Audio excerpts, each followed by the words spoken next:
একটি সংবাদ বিজ্ঞপ্তি। বাংলাদেশ নির্বাচন কমিশনের নিজস্ব YouTube channel @Bangladesh ECS official Facebook page, Bangladesh election commission secretariat website www.ecs.government.bd visit করে এবং হটলাইন 105 এ কল করে সঠিক তথ্য পাওয়ার সুযোগ রয়েছে। সংবাদ বিজ্ঞপ্তিটি শুনলেন।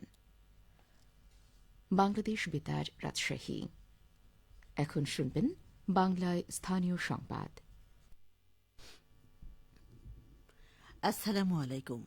বাংলাদেশ বেতার, রাজশাহী স্থানীয় সংবাদ পড়ছি শাহনা পারভিন। বিএনপি জাতীয় নির্বাহী কমিটির ত্রাণ ও পুনর্বাসন বিষয়ক সহ সম্পাদক এবং রাজশাহী ৩ আসনে বিএনপি মনোনীত প্রার্থী অ্যাডভোকেট শফিকুল হক মিলন বলেছেন, গত ১৭ বছর নির্বাচনের কোনো পরিবেশ ছিল না। প্রহসনের নির্বাচন, বিনা ভোটের নির্বাচন, পরের দিনের ভোট আগের রাতে হয়ে যেত। এ সমস্ত নির্বাচনে জনগণের কোনো অংশগ্রহণ ছিল না। গত বছরের ৫ই আগস্টের পরে জনগণের উপর থেকে ওই বোঝা নেমে গেছে। অত্যাচারী ফ্যাসিস্ট সরকার পালিয়ে গেছে। কাজেই আগামী ২০২৬ সালে নির্বাচন হবে গণতন্ত্রকে ফেরত পাবার নির্বাচন। গতকাল মোহনপুর উপজেলার বাকশিমুল ইউনিয়নের ৯ নম্বর ওয়ার্ড বিএনপি কর্তৃক আয়োজিত আসন্ন জাতীয় সংসদ নির্বাচন ২০২৬ উপলক্ষে আলোচনা সভায় প্রধান অতিথির বক্তব্যে তিনি এসব কথা বলেন। বাকশিমুল ইউনিয়নের সাবেক সাধারণ সম্পাদক শামীম আহমেদের সভাপতিত্বে এবং মোহনপুর উপজেলা ছাত্রদলের যুগ্ম আহ্বায়ক মেহেদী হাসান টুটনের সঞ্চালনায় সভায় উপস্থিত ছিলেন বিএনপি ও এর অঙ্গ এবং সহযোগী সংগঠনের নেতাকর্মীবৃন্দ।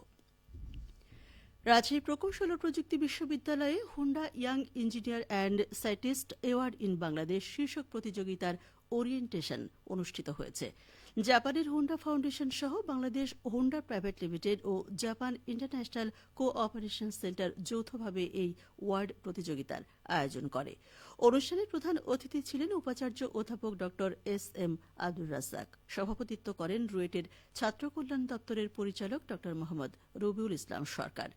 অনুষ্ঠানে জানানো হয়, রুয়েট সহ বুয়েট, কুয়েট ও চুয়েটের শিক্ষার্থীরা এই প্রোগ্রামে অংশগ্রহণের জন্য আবেদন করতে পারবেন। আবেদনকারীদের মধ্য থেকে মেধা ও যোগ্যতার ভিত্তিতে বিশ্ববিদ্যালয়ের প্রতি ৩০ জন করে মোট ১২০ জন শিক্ষার্থীকে বাছাই করা হবে। এই ৩০ জনের মধ্যে শীর্ষ ৪ জনকে $৩,০০০ করে পুরস্কার প্রদান করা হবে। প্রতিযোগিতায় অংশগ্রহণের জন্য চলতি বছরের ২৪ নভেম্বর থেকে ২৪ ডিসেম্বর পর্যন্ত আবেদন করা যাবে।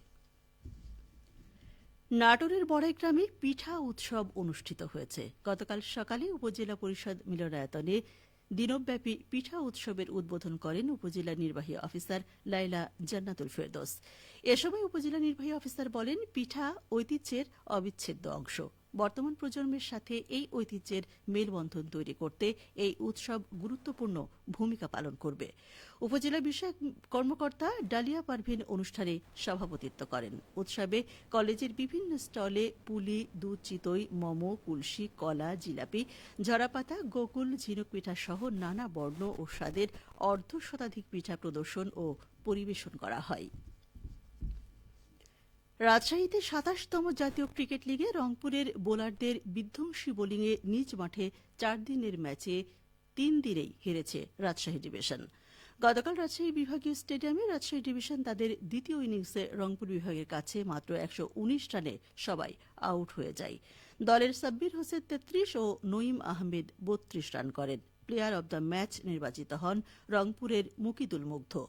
ম্যাচ শেষে বাংলাদেশ জাতীয় ক্রিকেট দলের নতুন নির্বাচক সাবেক ক্রিকেটার হাসিবুল হোসেন শান্ত পুরস্কার তুলে দেন। পাবনার সুজানগর উপজেলায় ট্রাকের সঙ্গে মোটরসাইকেলের মুখোমুখি সংঘর্ষে বাবা ও মেয়ে নিহত হয়েছেন। এ ঘটনায় আরও ২ জন আহত হয়েছেন।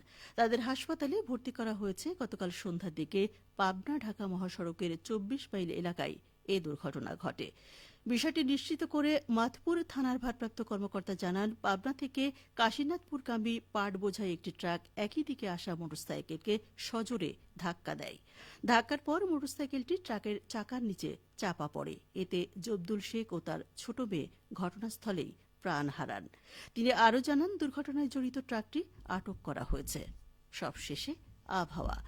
আজ দুপুর 12টায় রাজশাহীতে তাপমাত্রা ছিল 26.5 ডিগ্রি সেলসিয়াস। এ সময় বাতাসে আপেক্ষিক আর্দ্রতার পরিমাণ ছিল 47%। রাজশাহী পার্শ্ববর্তী এলাকায় আজ সূর্যাস্ত সন্ধ্যে 5:16। সংবাদ শেষ হল। আমাদের পরবর্তী সংবাদ দুপুর 2:05।